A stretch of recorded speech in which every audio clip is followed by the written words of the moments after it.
Hello, everybody. Welcome back to the show. I am Dwayne Rothman, and I am the Furious Wrestling Fan. And we are talking about day one of WrestleMania 36. And what a first day it was. Right off the bat, I'm going to start with saying, obviously, nothing like this had ever been done before, at least for, like, something this grand of a scale as WrestleMania, things like that. So nobody, including myself, obviously had no idea exactly what to expect or what it was that they were going to do to try to, keep this interesting or, try to keep it a grand spectacle as we are used to seeing.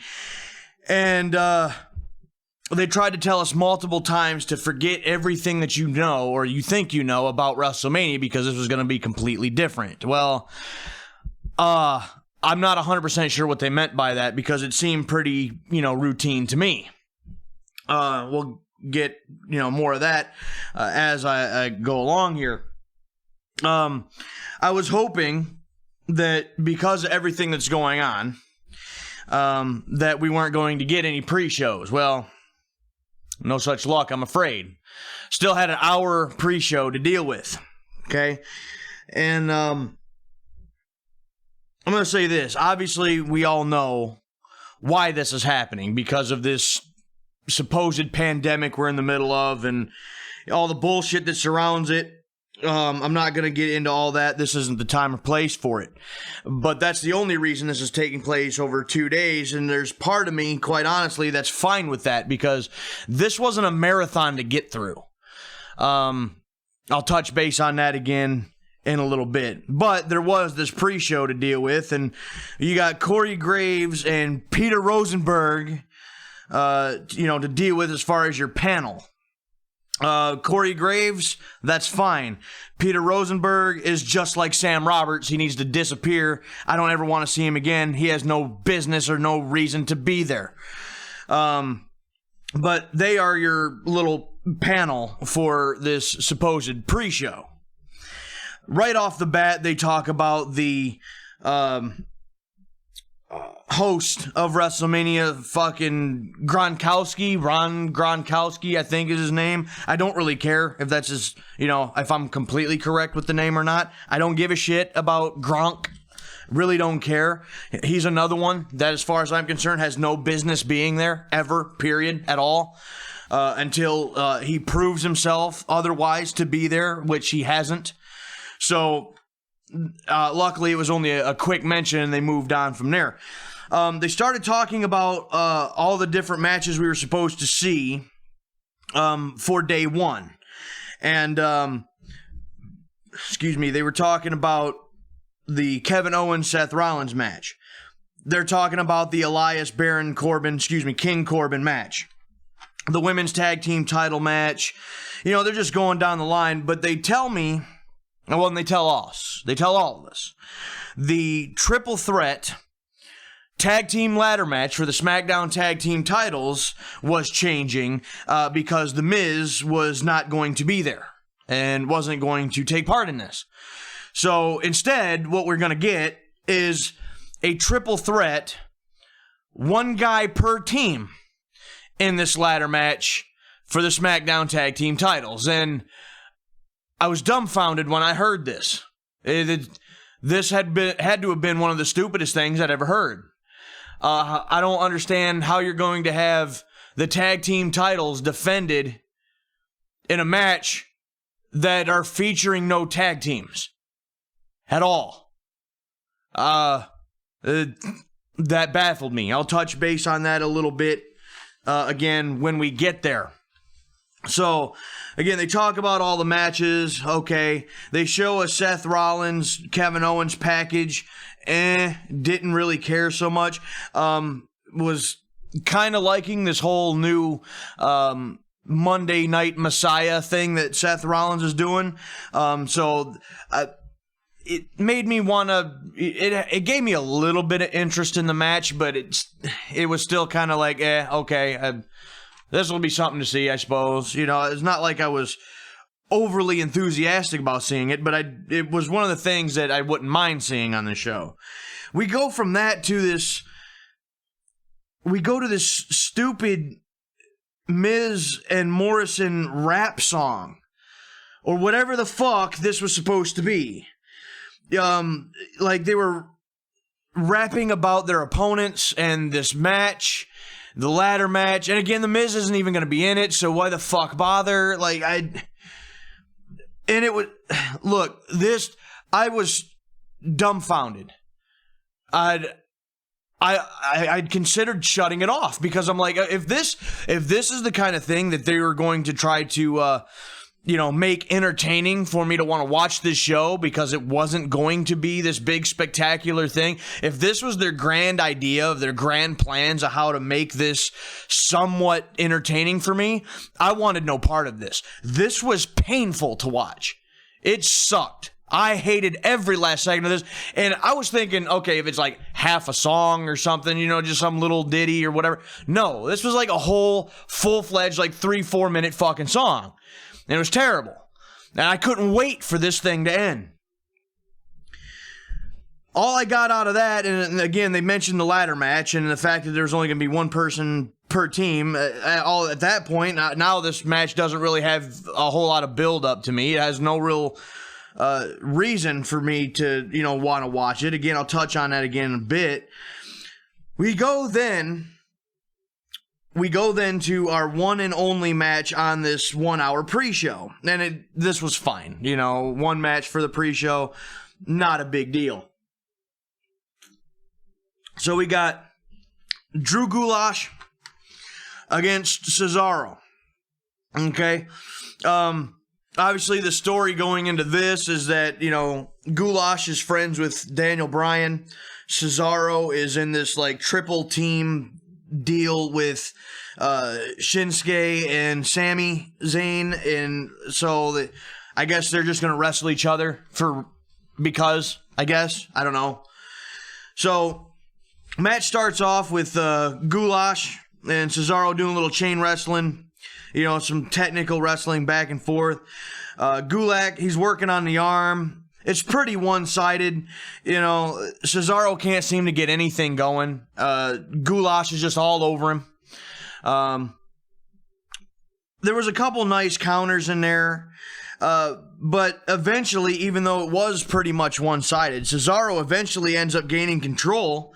We get one of the big European uppercuts from Cesaro, and you get this interesting airplane spin thing with Gulak is up on the shoulder. I know it's Gulak. I know somebody might be listening to this and go, "It's Drew Gulak." I know what his name is, but I can't help but think Gulak. So Gulak is on Cesaro's shoulders. And he's spinning around doing this airplane spin, but he's got his hands on his hips, but he somehow keeps Drew right on his shoulders in perfect position and kind of just flings him off. And after that, Cesaro wins. Cesaro wins with that. The match itself was okay. I mean, the technical wrestling and, the things that they were doing. I mean, Cesaro would go for that neutralizer, I believe is still what it's called, a few different times, and there were some counters and stuff. The match itself was, okay, but that finish, I'm hoping that that's not going to be a new finish or something for Cesaro, because I didn't care for it much. I figure, if nothing else, nobody's used it in forever. If he's going to set somebody up on his shoulders like that, do the torture rack or something, something like that. That's something that nobody's used in a long, long time. Bring that back, do something with that, but that awkward airplane spin slam thing was lackluster at best. So it was an okay match to, I guess, start everything off, I suppose. We go from there to a backstage segment with King Corbin, and the only thing I got out of that is, first of all, they show the video package of him knocking Elias off of a balcony or something. And that's the reason for their match later on. But Corbin, obviously Elias, he's still strumming the guitar, singing the songs, that stuff. So Corbin decides to get out a harmonica, and he's singing this stupid-ass goofy ass song that obviously he's no singer. That's not his gimmick. He can't sing worth a damn. He can't play this harmonica. And luckily he's a heel, so this kind of works. It was so bad that it was slightly entertaining. Like, I'm not even gonna lie. I laughed. It was somewhat funny, but luckily it didn't last long, because I think that would have wore out its welcome awfully fast. We go from that to our esteemed panel here, turns it over to Renee Young, Mark Henry, and Booker T, all at home doing like this like three-way Skype fucking thing from their individual homes to talk about the Raw Women's title match. And my thing is why? What was the purpose of that? There was no reason for them to get involved to do this at all. And then two of the three, Renee Young and Booker T, they're dressed up, in real spiffy outfits, and look like they're getting ready to hit the red carpet or something, and yet they're sitting at home. It just looks so goofy. I hated every last second of this. Every last second of it. They show then the package about AJ Styles and The Undertaker, about their Boneyard match, and after seeing that, I was actually looking forward to it. It actually looked like it was personal. There was an actual storyline and a story arc here, so that kind of thing I can get behind. And I'm a big fan of AJ Styles and have been a fan of The Undertaker ever since I started watching wrestling many years ago. So it was, not only am I interested in the match because of who is in it, they got a nice storyline to boot to go with it. So I was looking forward to it after seeing this package. So then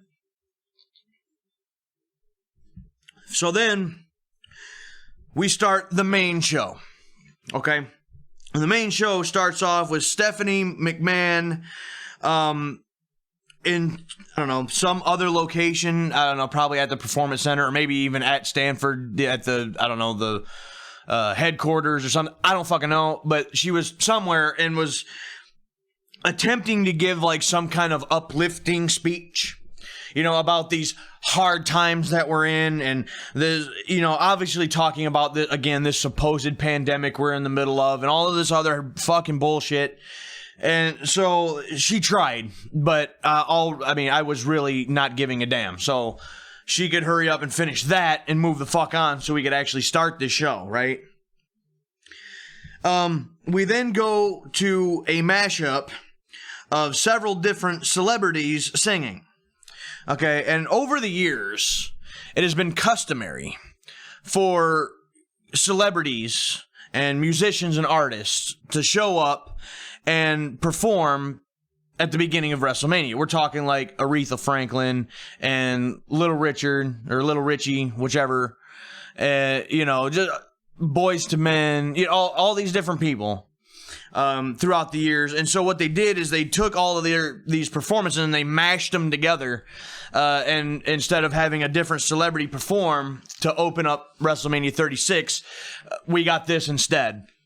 And even if nothing else, it was kind of a cool little throwback, nostalgic act, kind of piece. And so it wasn't all bad. It was all right. I didn't mind it.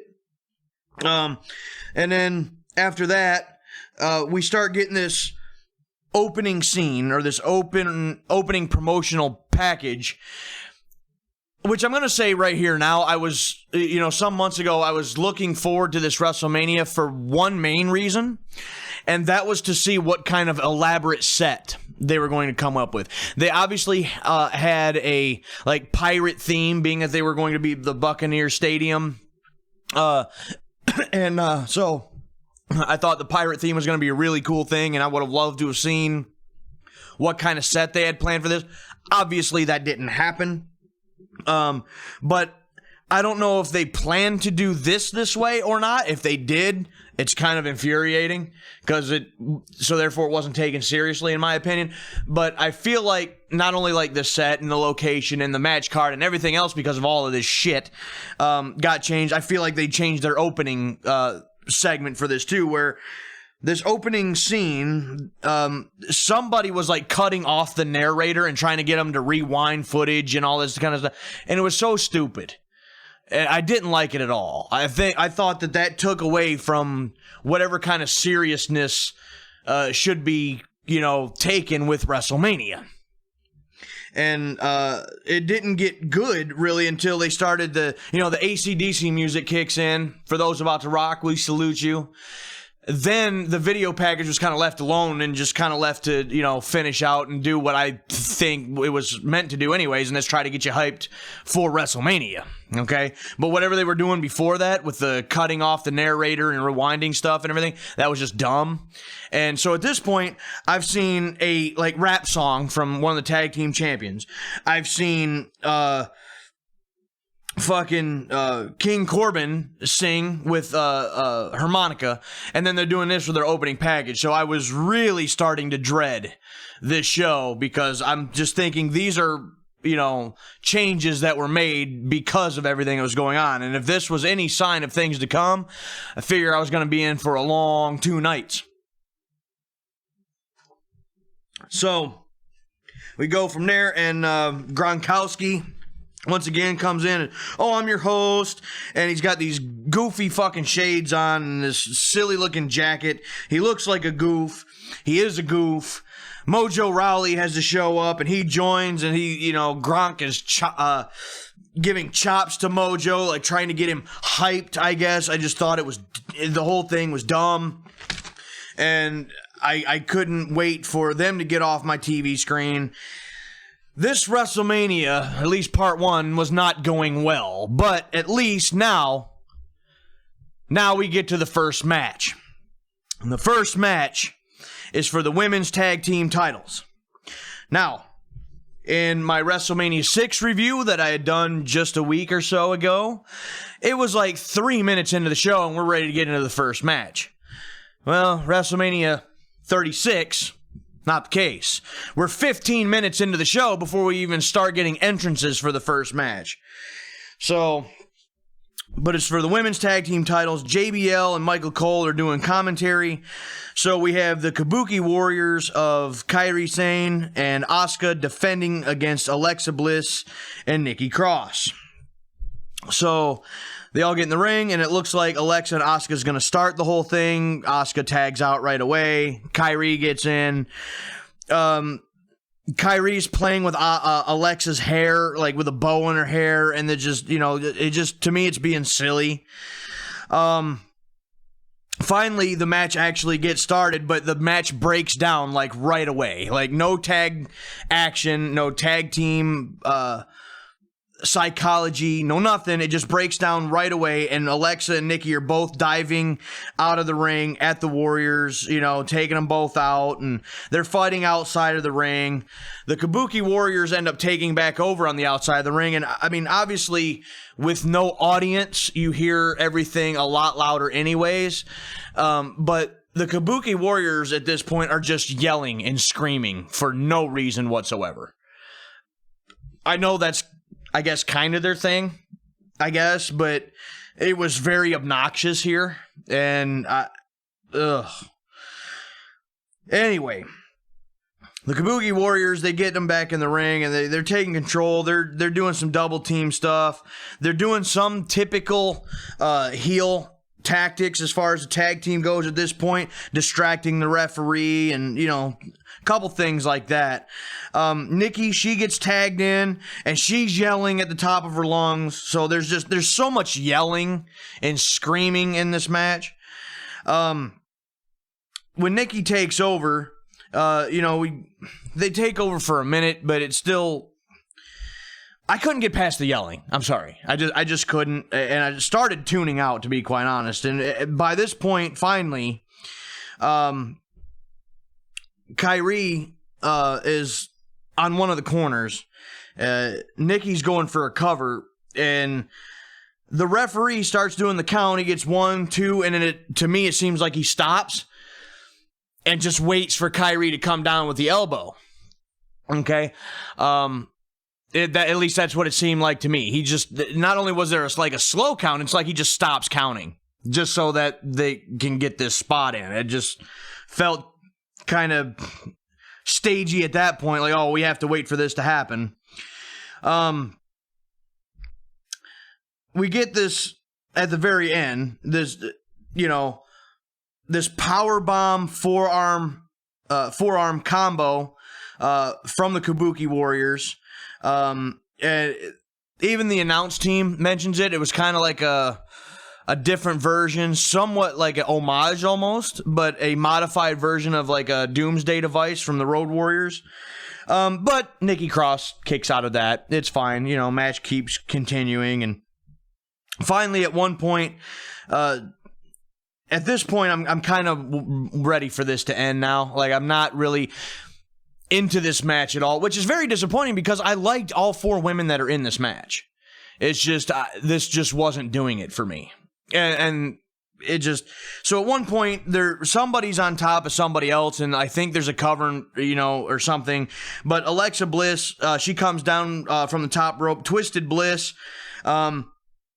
Nikki ends up getting the cover and the win. So Alexa Bliss, Nikki Cross, they win. They are the new women's tag team champions, burying the Kabuki Warriors even further and Asuka even further, even though they've been doing it for like the last 2 months. At this point, it's very, very sad. I've been an Asuka fan ever since she started in NXT. I've liked Kyrie ever since she came in at that Mae Young Classic. I've liked both of these women. I had high hopes for them, and they've been nothing but ruined ever since. It's a damn shame to me, as far as I'm concerned. Alexa Bliss and Nikki Cross, being the tag team champions, to me, that doesn't really mean anything. The tag team titles for the women, unfortunately, haven't really meant shit since they've brought them in. To me, it seems almost like a consolation prize of somebody, or for a couple ladies that, should be featured in some kind of a spotlight, and they're just not. So it's like, here, to make up for the fact that we don't have a spot for you or something. It's just, they have not presented the women's tag team titles in any way, shape, or form for me to give a shit, and for me to care one reason whatsoever. So, yeah, Alexa and Nikki win the tag team titles, but does it really matter? As far as I'm concerned, not really. Moving on. From there, we go backstage. Sami Zayn gets a promo. He's talking about how he's still not going to be touched, by Daniel Bryan, and how they always have a plan. So we go from there, and we go back to the ring. Next match. Match is King Corbin and Elias. They rehash the video again, so we see the video once again. Corbin comes down to the ring, and he just wants a count-out victory. He just wants Elias to be counted out. Didn't think Elias was going to be there, but Elias shows up. Corbin tries to, ambush him on the ramp, the entrance ramp. Elias cuts him off. We get a guitar shot to the back. Explodes the guitar all over the place. They get back into the ring. Some things happen. And Corbin ends up taking control by giving Elias a very over-ambitious slingshot type maneuver to hang up Elias in the ropes. But he shot him up into the air, into the ropes so high and so overboard where it's it's almost like his knees caught the ropes. I don't think it went exactly how they intended. I will say this. I was loving King Corbin's, heelish yelling and screaming and arguing with the referee, stuff like that. It wasn't like this high-pitched, whiny, high-pitched screaming like I was getting from the ladies in the previous match. And it was more of this just frustrated and just yelling at the referee and the announcers just because.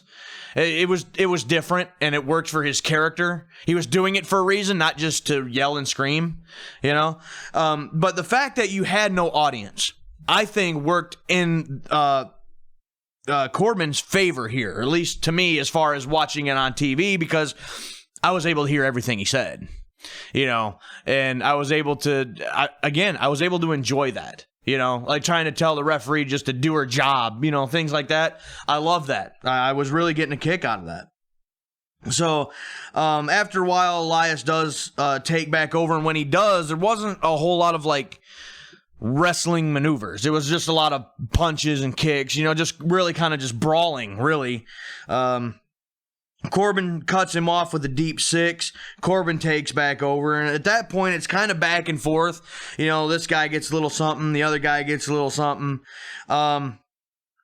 Corbin tries to, roll up Elias and use the ropes, to get the leverage, to cheat his way to victory. The referee catches him.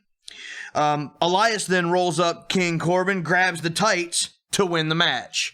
So a little tit for tat there, as far as the cheating and the heel tactics, the cheating tactics go for that, where Elias pulls it off. He gets the victory. To be quite honest, I went into this match with, I didn't care. Like, I had no ambition really to watch this match. I went into this match, not caring about it or not expecting anything out of it. But I gotta say, it wasn't bad. And I've never been a fan necessarily of either of these guys. Neither of them have really shown me any reason why I should care about them. Elias didn't do anything, overly spectacular here, so I'm still kind of like, on Elias. King Corbin, though, again, I was enjoying his performance here, and I was liking what he was doing.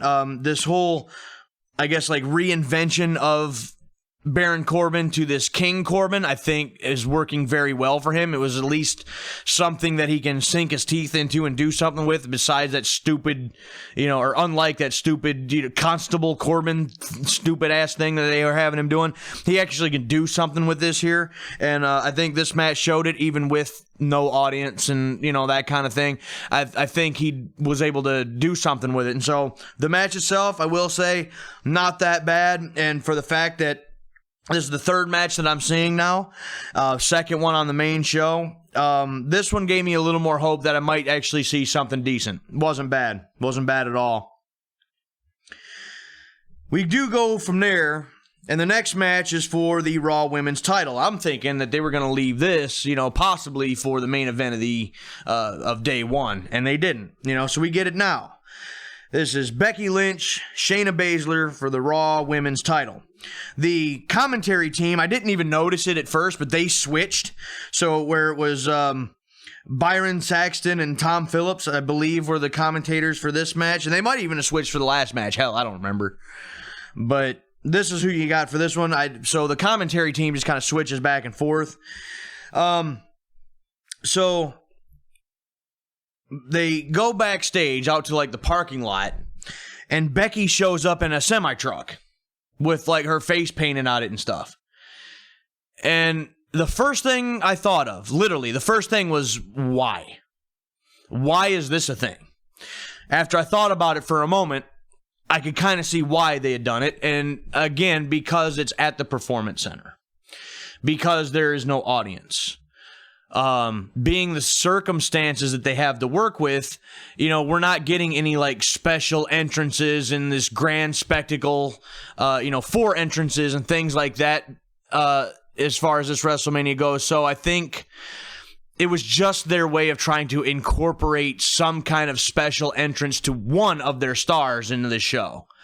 Obviously they couldn't bring the damn semi-truck into the building, but so that's just kind of how I took that after giving it a few minutes. It was trying to do something that had some kind of spectacular, appearance to it, being that they couldn't do probably a lot of things that they wanted to do. So Shayna comes down to the ring, Becky comes down to the ring, and we get this match started. They just start brawling right at the beginning. They just fists are flying right from the start, just throwing hands.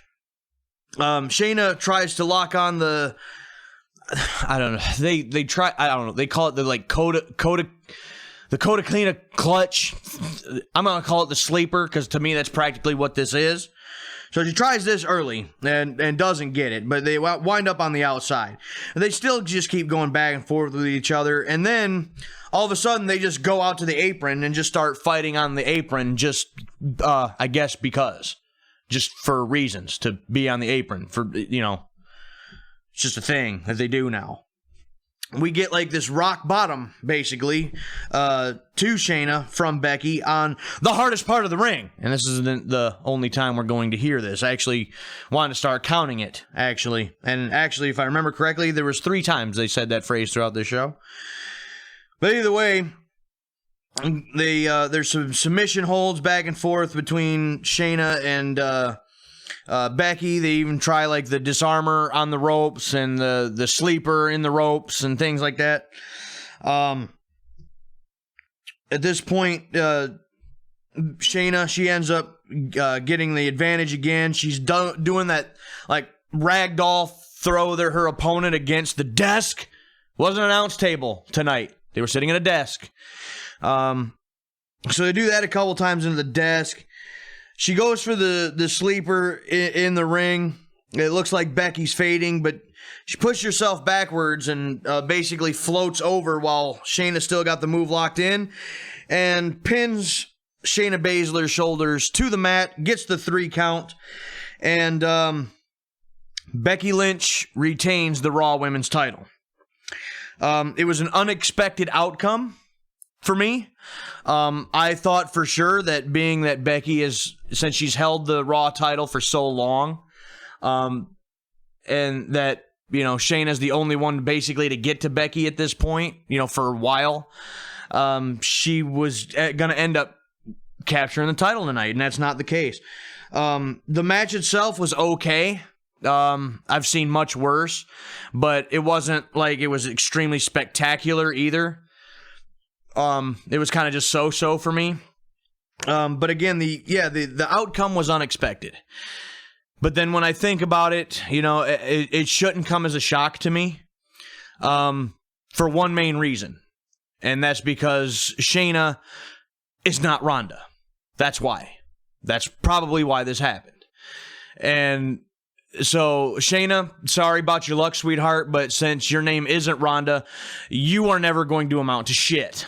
Okay? They already have their, you know, beast for the males, and that's Brock. And they already got Ronda, and I'm sure they're wanting to save her badassery image for if and when she ever comes back. So, being that they still have their hopes set on her returning one day, Shayna, you're not going to amount to shit. Okay? Sorry about your fucking luck.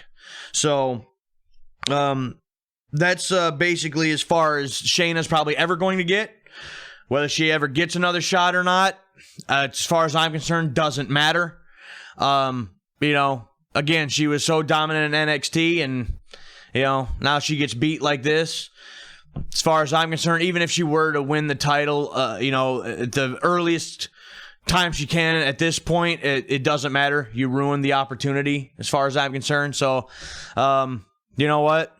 Maybe if Shayna changes her name to Ronda, maybe she'll get somewhere, but I kind of doubt it. So, what you got is Becky Lynch retains the Raw Women's title. That's what you get. We go from there to the Intercontinental title match. Daniel Bryan challenging against Sami Zayn. Now,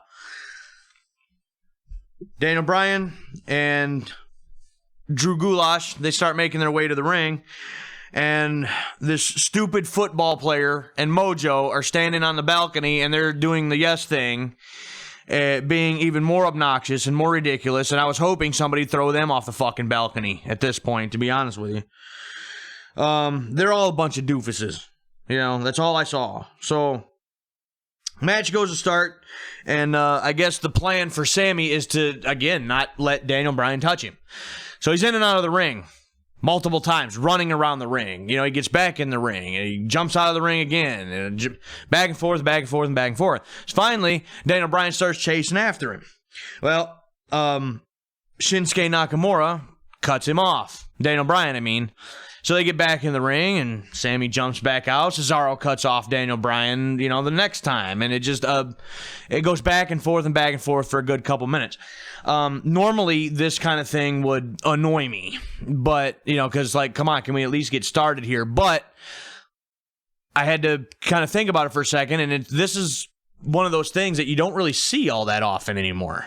The chicken shit heel.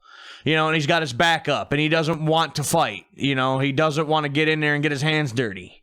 You know what I mean? He's just looking for the easy way out. So, as far as I'm concerned, Sami Zayn was playing that off pretty well. And so, finally, Goulash, he wipes out Shinsuke and Cesaro. And then after that, he starts stalking Sami Zayn. And then Daniel Bryan just tells Goulash, no, go ahead, let him go. After all that running around, says, no, just go ahead and let him go. Sami Zayn walks by, starts walking up the ramp, turns his back to Daniel Bryan. Daniel Bryan runs out, grabs him, throws him into the ring. It's all a ruse. It's all a ruse. So, finally, let's see here. Sorry, I had to read my notes here. At this point, Daniel Bryan, he's just pounding on Sami Zayn. Okay, and it's all Daniel Bryan at this point. He's yelling and crying and screaming like a little bitch. It's pretty entertaining, quite honestly. Sami Zayn does get a little bit of offense, but at one point, Daniel Bryan's just no-selling it. Like some chops and stuff or whatever while he's on his knees or whatever. And he's no-selling all of it. Let's see here. Shinsuke and Cesaro, they end up starting to get back involved, and then they're having to fight them all off and everything else. Finally, Daniel Bryan goes to the top rope. He comes down. Well, he jumps off the top rope. He's trying to get Sammy with something, but Sammy hits a hell of a kick as Daniel Bryan's coming down from the ropes, and Sami Zayn wins. And he retains the Intercontinental Championship with outside interference and help from his lackeys, his buddies, his friends, his partners, while most of the time he was running like a chicken shit little heel. So, it was an all right match for a Daniel Bryan match. Not a big Daniel Bryan fan. As far as I'm concerned, Sami Zayn did his job fairly well, being the heel that was trying to run away and not actually get into a fight. The match itself, obviously, I don't think was awesome by any means. It wasn't some big spectacular match, and it wasn't one of the greatest things I've ever seen.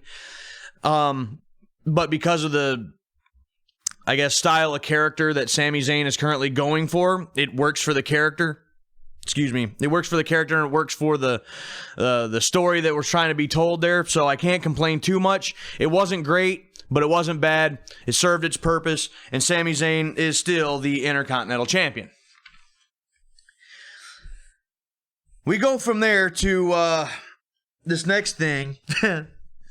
This next match for the SmackDown Tag Team titles, yet no tag teams are involved in this damn match. Like I had mentioned before, it is now a triple threat match. One person from each team. You got Kofi Kingston from the New Day. You got John Morrison. And you got Jimmy Uso for the Usos in this ladder match for the tag team titles. So, so this is where I'm going to come back to one of my other points, where I was very puzzled why they decided to go this route, with this triple team like this, or triple threat, single person for the tag titles thing. As far as I'm concerned, if The Miz couldn't be there for one reason or another, and of course they're not going to, give specific details and stuff, because they're going to, try to hide as much shit as they can. As far as I'm concerned, both of the Usos and both members of the New Day still should have been involved in this match. And essentially, it just makes it to where John Morrison is just at a huge disadvantage to try to retain these titles, right? And without giving away the ending, what this would do then is if John Morrison does somehow happen to retain the tag team titles on his own against the other two teams who are the full teams, then it's one of them things for a heel tag team where it just goes to show. It'd be one of them things that you never hear the end of. You know what I mean? They just keep talking about it, and they're the greatest thing since sliced bread, and are the greatest tag team. You know, that kind of thing. You could play off that kind of scenario, but no, instead you got one member from each team. So, we start out with some quick stuff by all guys. Some monkey flips, landing on the feet, that kind of thing. And it goes back and forth between all three guys for, a few seconds. You get a stalemate. Then all three guys jump out of the ring and all three grab their own damn ladders. And right there, I was already somewhat irritated with this damn match. Okay? If they were actually going to do a little bit of wrestling in the beginning, I could have gotten behind this, and to be honest, having just 3 people instead of 5 or 6 or whatever, for a ladder match, you could probably have had a better match. With that being said, with that circumstance, but instead they did one little thing for a couple seconds, and all 3 grabbed their own ladders, and all 3 run into the ring and set up their own ladders, and to me, that is just so stupid. I absolutely hate when they do stupid shit like that. If it were me, I think I would have rather have seen maybe 2 guys go out and grab ladders, but one guy stands in the ring trying to keep an eye on the 2, and then trying to keep the other 2 guys out of the rings with their own ladders. Something like that. Not 3 different guys grabbing 3 different ladders and all 3 setting them up in the ring and trying to scale the ladder. That is so unrealistic and so dumb. But that's what we got. I was just, what the fuck? You get the typical tip over ladder spot, where the 2, the guys are on the top of the ladders and they all get tipped over and they all fall down. They do it in every damn one. They did do this nifty little thing where, I forget who it was. I think it was one of the Usos, or Jimmy Uso in this case.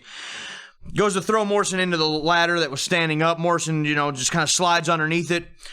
Jimmy Uso goes to shove the ladder over, but where Morrison is standing, the ladder kind of just goes and falls around him. Morrison then, rakes the eyes or does a thumb to the eye and then shoves the ladder into the Uso, into Jimmy Uso. Little stuff like that was, an interesting way to do some things. But other than that, this was just more of your typical car crash ladder match, just 100 ladders in the ring. They're stacking shit. They're bridging the ladder between like the damn ring and the fucking barricade. They're, doing these little scaffold like things, bridging the ladders with the ladder and the ropes and just all this overly contrived bullshit that doesn't need to happen. But that's what they're doing anyway, But again, that's just the way they do these ladder matches anymore. We did get this nifty spot, though, from Kofi. This springboard from Kofi and a Hurricane Rana off the ladder to John Morrison. That was kind of neat. John Morrison at one point did do this tightrope spot where... Okay, again, they had the one ladder bridging the fucking ring and the barricade, so Jimmy Uso's laying on this thing. Kofi goes to one corner. John Morrison is already on another corner. John Morrison actually tightrope walks all the way across the top rope to the other corner when we get a Spanish fly off the top rope from Morrison to Kofi Kingston. The tightrope thing, the fact that he could actually walk across that whole thing was pretty cool. It was a cool spot. The Spanish fly ruined it. I hate that move. I've always hated that maneuver. I can't believe that would be an offensive maneuver of any type in any way. I can't stand it. But anyway, we get that. And then right after the Spanish Fly, we get the big Uso splash from Jimmy Uso. So everybody's all laid out all over the place. Again, big, massive car crash. There's bodies laying everywhere, you know, that kind of thing. So, finally, at one point, I believe it was Jimmy Uso, he's on top of one of the ladders. John Morrison, tips it over, so Jimmy Uso falls out of the ring to the floor, but the camera missed the entire landing. You know, so that was kind of pointless. That was kind of a pointless spot. And just hopefully Jimmy Uso didn't get injured because, hell, they didn't even capture the damn thing. So that was kind of pointless to me. Finally, all three guys, they're up on the top of the ladders, and they're all trying to get the belts down. Well, they unhook this, that little golden triangle thing that the belts are actually hanging off of, and so it's, well, then who's the champions then? And I'm already fearing for the worst right now. I'm preparing for it, that we're going to get some other bullshit ending, But essentially what happens is Morrison gets knocked in the head. As he falls, he grabs the belt, and because they're Velcro straps now, which is, that's a whole nother thing in and of itself to me, but obviously the Velcro doesn't hold, and as he falls, he just drags the damn titles, the belts with him as he falls, and he falls onto the bridged ladder. Either way, since he pulled the belts with him, Morrison wins, and he retains the tag team titles. And I thought it was kind of funny because the announcer, or whoever's announcing the winners, still the tag team champions, John Morrison and The Miz. Why would you even bother mentioning his fucking name? He's not even there, I thought that was kind of interesting. But the whole thing about this ladder match, and to be honest with you guys, I haven't really cared for ladder matches for a while now. A couple of the original TLCs and stuff I enjoyed because they pushed the envelope. They were doing things that were very innovative, but at this point they're trying too hard. And that's just my opinion. They're trying to innovate, different ways to incorporate these ladders and everything else, but instead of incorporating the ladder into the match, they're trying to incorporate a match into using the ladders. You know what I'm saying? The ladders aren't, they're not a tool to be used in the match anymore. It's way overdone. They try to overuse the damn ladder way too much. And instead of innovating now, you're just trying to do a multiple high spot match, and, it's just nothing but a car wreck. Nothing's fluid. Nothing seems everything seems overly complicated, therefore overly scripted and overly planned, and all of it is just way too overdone, and it's not enjoyable to me. So this match was just bleh. Another damn modern style ladder match that I could have gave a shit less about, and the fact that it was for the tag team titles made this whole scenario even worse. I didn't care for it. There was a couple spots that were slightly innovative, that were cool to watch, and was that was neat, but all the rest of this crap, it was just another modern ladder match, and I couldn't wait for it to be over. Honestly, it wasn't really a fan of this match. So at this point, we go right to the next match, which is Kevin Owens and Seth Rollins. So they give us the video package again. Seth Rollins, he's doing this Monday Night Messiah thing. Kevin Owens, he's got a problem with him. Seth Rollins, he comes to the ring and he's wearing all this white. He's got the man bun in. He's being such a heel. And honestly, I feel like he's returning to what he's very good at. I feel like Seth Rollins is a better heel than he ever will be as a babyface. So I'm completely fine with this little twist to his persona, to his character, this Monday Night Messiah, and having these followers or helpers or disciples or whatever the fuck they're called.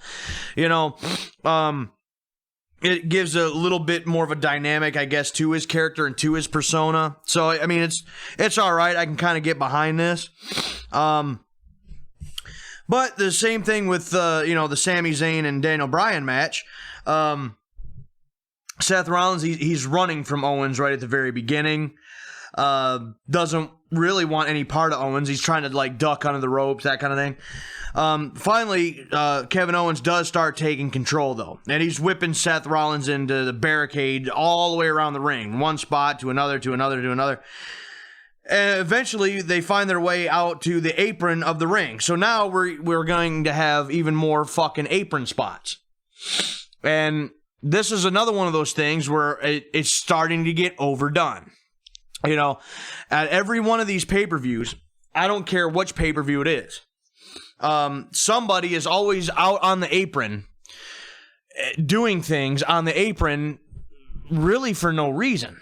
You know, there's no point or no really logical reason for them to be on the apron. And so, once again, we get some apron spots. So they did the one, I think, goes for I think it was Owens goes for a power bomb or something, and he gets it reversed, and he flops out onto the hardest part of the ring. Of course, they had to say that again. We go right from that to Seth Rollins giving a big Falcon Arrow to Kevin Owens on the apron. So there's two apron spots right there in unison, right, one right after another. After that, Seth Rollins, he runs into the ring and he dives out to the floor, takes out Kevin Owens. He jumps back in the ring and he does it again.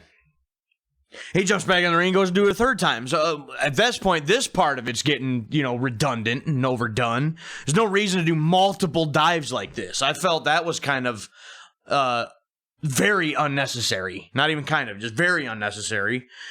But on the third attempt fails.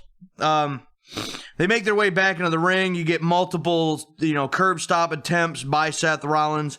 Doesn't work. Kevin Owens with a big DDT.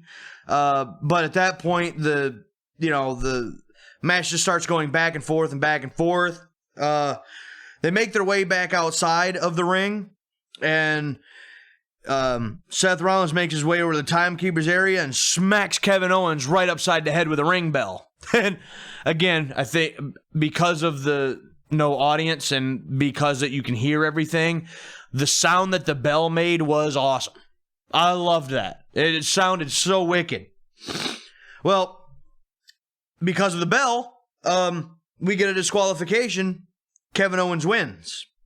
So as Seth Rollins is trying to make his way out of the arena, Kevin Owens, he grabs a microphone, he rolls back in the ring, and he says, "No, I don't want it to end this way. You come back down to the ring, we're actually going to finish this whole thing. And if that's how you want to be, let's also do it no disqualifications." I thought that was kind of weird. Well, then, Seth Rollins makes his way right down to the ring, and they restart the match.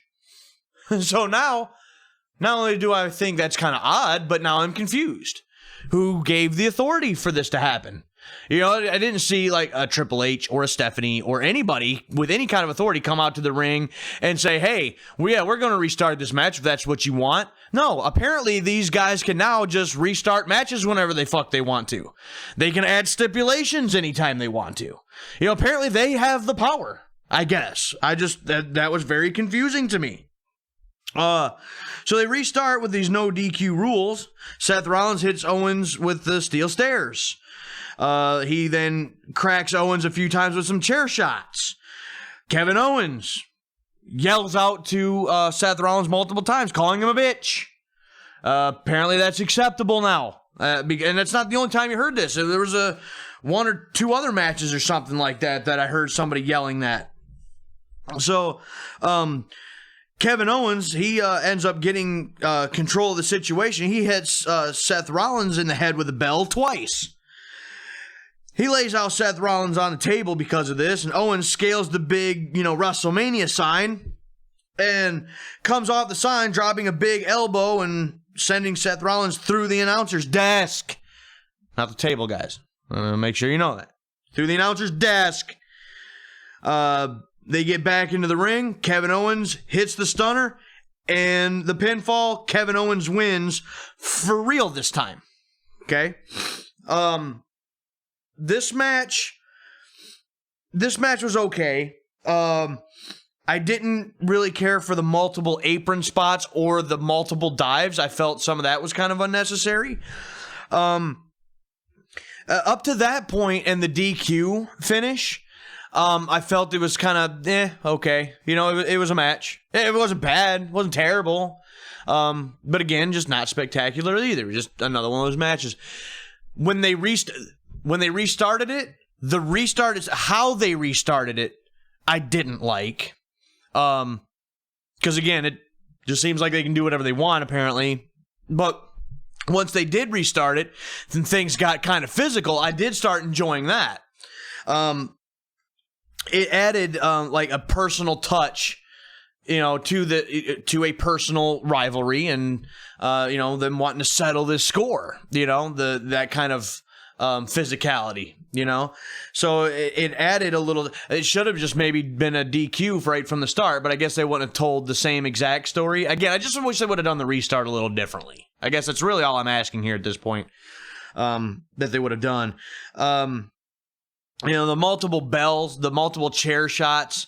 This is another one of those things. Without the audience, you could hear the bells. You could hear the shots with the chairs. You know, it all sounded so nasty and so brutal, and I liked that. I did like that quite a bit, actually. And then so the rest of that was all right. That physicality made me like it just a little bit more. So when it was all said and done, and Kevin Owens actually does win and wins for real, it was all right. I didn't mind this match.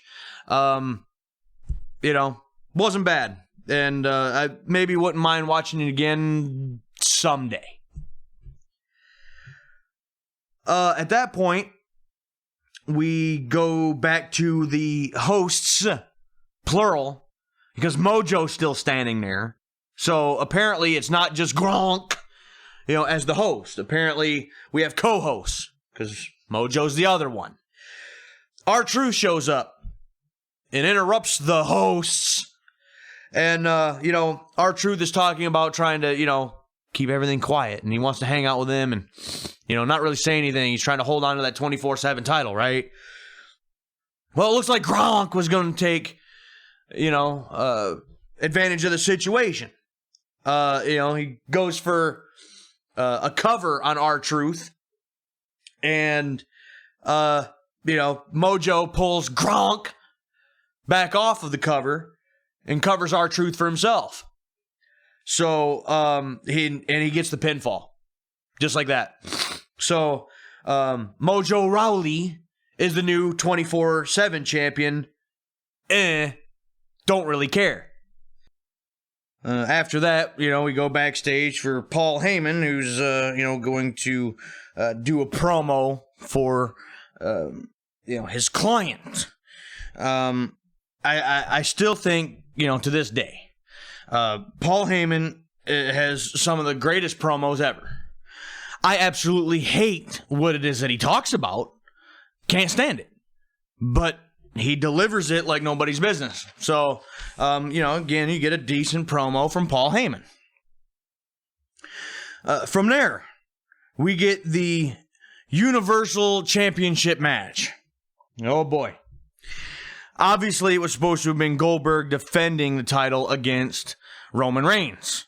Roman Reigns, obviously, is not at the event and will not be participating. And so, instead, they put Braun Strowman in his place. And I didn't watch SmackDown the previous night, but apparently, all they did is have the commentators go, hey, it's going to be Braun Strowman against Goldberg. Like, no build-up, no anything. No way to save it. No way to salvage anything out of this. No way to say, like, they really could have went out and said, hey guys, you know, there's some things going on. Roman Reigns won't be able to make it to WrestleMania. Then Goldberg come out, or even get on the screen or something and say, well, it looks like I don't have an opponent for WrestleMania then. And then it comes Braun Strowman like, hey, dude guy, I'll challenge you. I'll challenge you for the Universal title. And then you go, you know what? Fine, I'll accept that challenge. It's something. Fucking anything. But there was no build-up. There was no nothing to this match. And they buried Braun Strowman so much up to this point. I really could care less. Honestly, I didn't give one single fuck about this match. You know, there was no reason for me to care about this match. Nothing. You know, this is the same guy that we're talking like a couple weeks ago. It was just the Intercontinental Champion for like 2 weeks, you know, and got beat. So I just, you know, as far as I'm concerned, they lost their chance to make Braun Strowman into something when he had that like angle and feud with Blockhead some time ago. They should have pulled the trigger on Braun then, put the title on him. And they didn't. As far as I'm concerned, that ship has already set sail. It's already gone. You know, so this whole thing was just slapped together, and it meant absolutely nothing. And talking about that and saying that, let's actually talk about the match itself. It ain't going to take long, guys. I'm going to tell you that right now. Match starts out, spear by Goldberg. Spear by Goldberg. Spear by Goldberg. We get a kick out from Braun Strowman. Okay? After that kick out, spear by Goldberg. At this point, I'm shaking my head, and I saw this coming because this is the kind of match you get out of Goldberg or Blockhead anymore. You get a big move match a couple times, that's all you get. Goldberg goes for the jackhammer, it gets reversed. Power slam by Braun Strowman. After that, power slam by Braun Strowman. And after that, a power slam by Braun Strowman. After the third one, Braun Strowman pins Goldberg, and he wins. Braun Strowman is the new Universal Champion. So, not only did they just throw this thing together, they just slapped the Universal title on Braun Strowman with no build-up, no angle, no anything. Obviously, this last-minute change was because of other circumstances. I get that. But they could have done literally anything to salvage something out of this. And they didn't. And they just handed the title over to Braun for no fucking reason. To a guy who's just gotten beat constantly, who is not this monster among men that they've tried to, make him out to be in the past. He's nothing now. He hasn't been anything for a while. So this match did fucking nothing. A whole bucket load of fucking nothing. So they could have had Goldberg beat Braun and just, try to extend this thing for Goldberg to the next pay-per-view or something, and then put the title on Roman, anything. No, it wouldn't have happened at WrestleMania. But, try to work out, and I'm sure it has probably some kind of, something to do with Goldberg and his probably current contract, that he had working out with him or something. But work out something with him, anything if you can, for a one more appearance basis for a different event sometime down the road to drop the title to Roman, and that's how you fix this whole thing. This was just thrown together, slapped together, and the Universal title has gotten another shitty shot in the arm. And from the inception of the Universal Championship, it has been nothing but garbage ever since. And they might as well just take this belt and throw it right in the fucking trash. Because it doesn't mean anything at this point. It means absolutely nothing. And this match didn't do anything to help Braun. Goldberg doesn't need any help, mind you. He's a part-timer. But it didn't do anything for the belt. This whole thing didn't even need to happen. It was kind of infuriating to watch. And the sad part about it is I expected nothing less. And I really didn't, expect any particular outcome because I didn't really care enough. But this, luckily, it didn't last very long because I couldn't have stomached a whole lot of this anyways. But it was trash, and it did nothing for anybody or anything. Luckily, it just wasn't the main event. That's all I got to say. Speaking of the main event of day one of WrestleMania 36 is the Boneyard match. The Undertaker versus the phenomenal AJ Styles. Now, we get a nice package, a video package between these two guys. This is something like I had mentioned earlier. It has this rivalry is personal. With AJ, calling the Undertaker by his name. Mentioning his wife by name. Calling him an old man, washed up, shell of his former self. It's gotten personal. And honestly, this is how you do an angle. This is how you do a storyline. Give me a reason to care. And, not only was it a good angle, not only did it have that personal element to it, a reason for these guys to actually fight each other. But again, I've been a fan of AJ Styles for a long, long time. Been a lifelong fan of The Undertaker. So I wanted to see them to begin with, but a good story on top of it, well worth it. So again, cool video package to start everything off.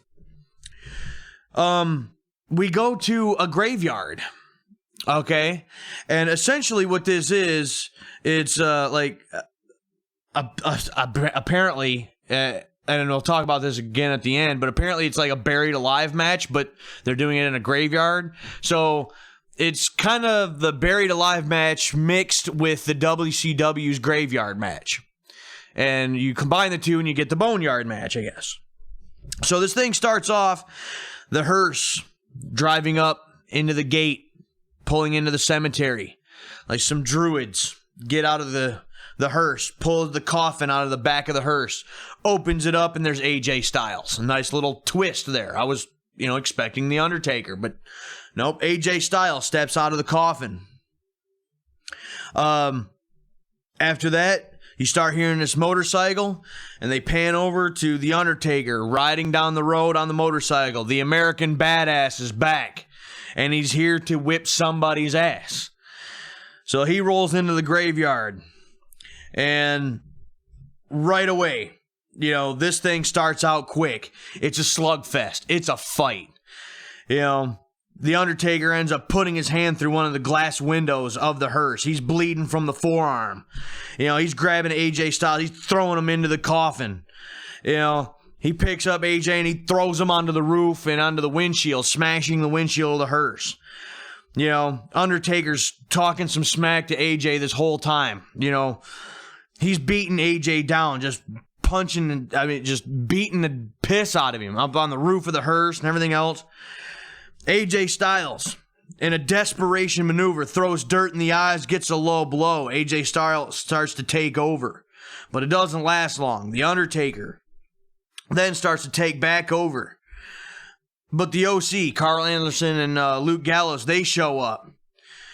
Taker starts walking over to him, and there's like this wooden fence, kind of, and there's almost like the side of a barn. This big bright light shows up. The wall comes down, and the druids start walking out. All these different druids walking out, and they surround the Undertaker. Undertaker starts fighting them all off. But just as he's getting, looks like he's going to fight them all off, AJ Styles comes up, hits the Undertaker in the back with what looked like to me a tombstone, smashing it over his back. At that point, AJ tackles the Undertaker through another wooden fence. And at this point, the Undertaker, he's laying there. I mean, he's taking some punishment. From the Druids, from Luke Gallows and Anderson, from AJ Styles. And the Undertaker's looking very vulnerable at this point. And that's one of those things that's interesting about, I guess, the American Badass persona, is he can look like a regular dude. He can show that vulnerability. When he's the dead man, you don't see a lot of that, nor do I think you should. But he's looking very vulnerable here. You know, he's looking beaten down. He's looking tired. He's looking like, you know, AJ Styles just might get him. AJ Styles breaks a shovel over the back of The Undertaker, and The Undertaker falls into the open grave. AJ Styles jumps up on the tractor. It looks like he's getting ready to bury The Undertaker, but a light goes off and The Undertaker's standing behind AJ Styles.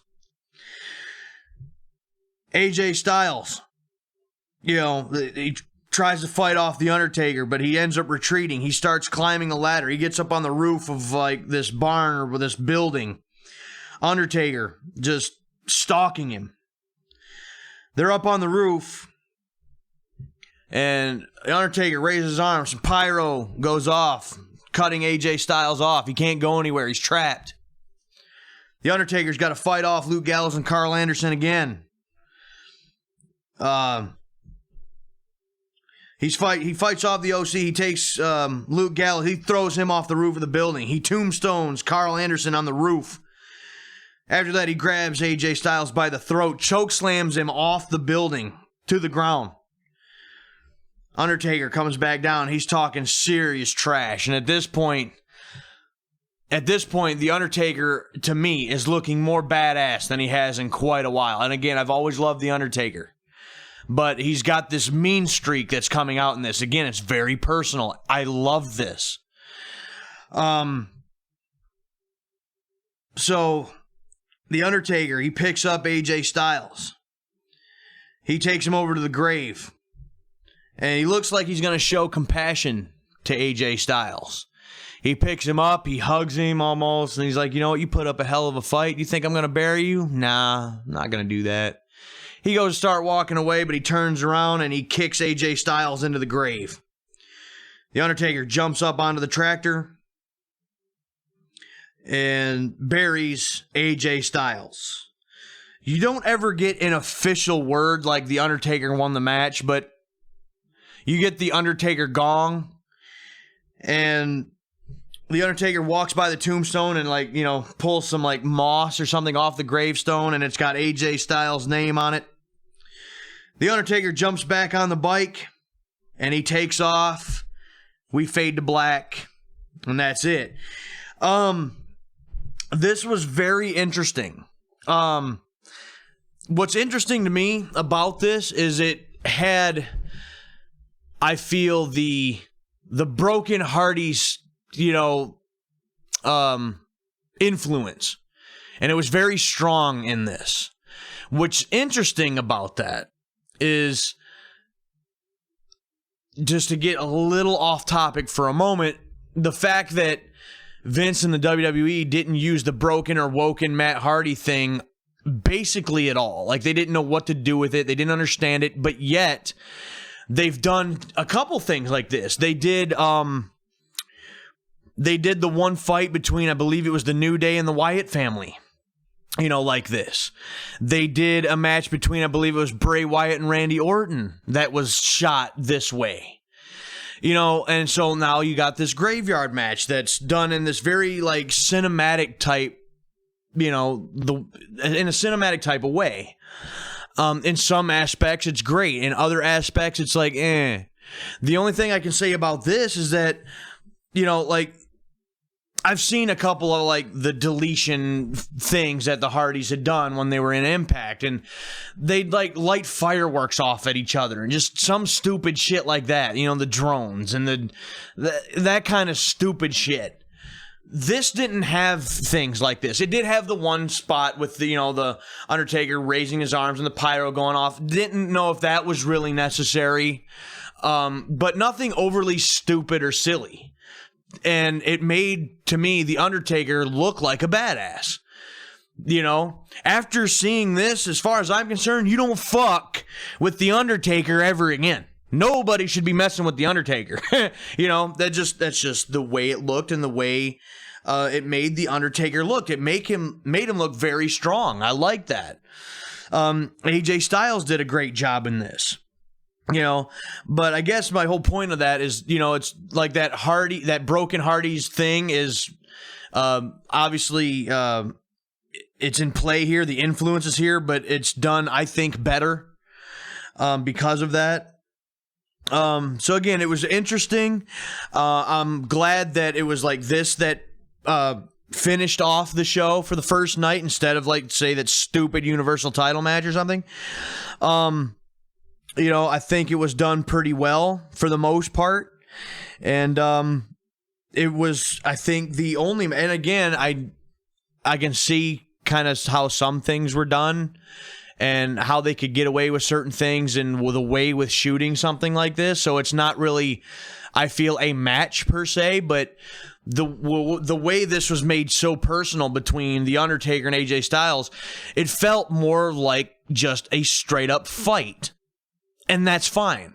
I think there was nothing was wrong with that.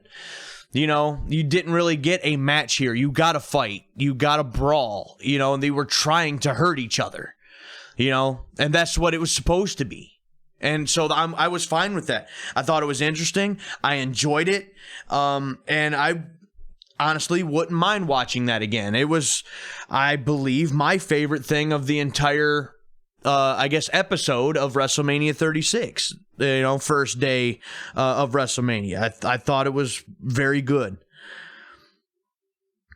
That aside, again, that wraps up day one of WrestleMania 36.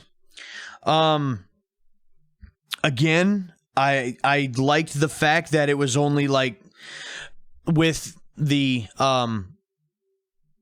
pre-show or kickoff show included, the whole thing was only 4 hours compared to like 7 hours like it's been like the past couple years. So it wasn't an extreme marathon to watch. Mind you, there's a whole nother day of it. I got that, but the fact that it is broken up like this, honestly,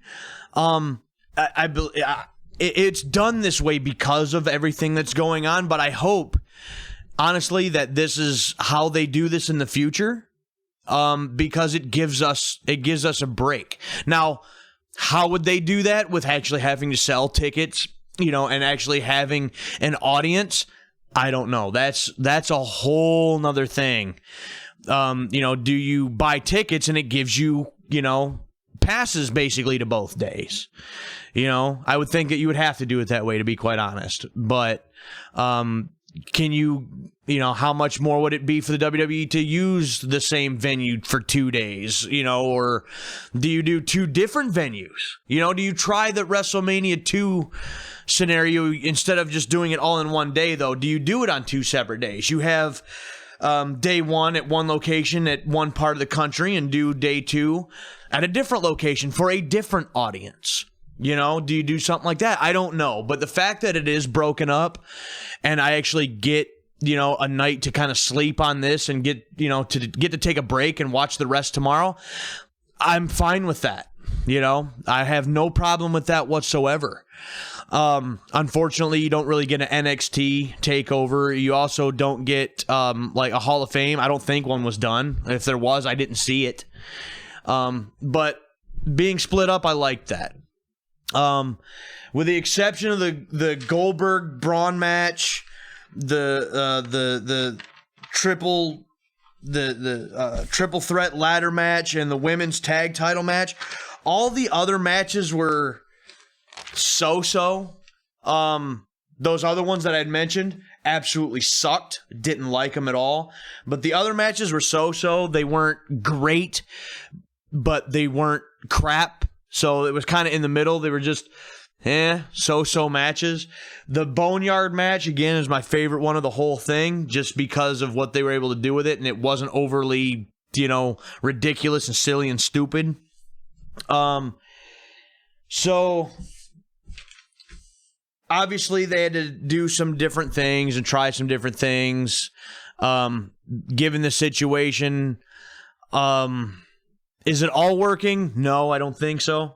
Is some of it working? Yeah, maybe.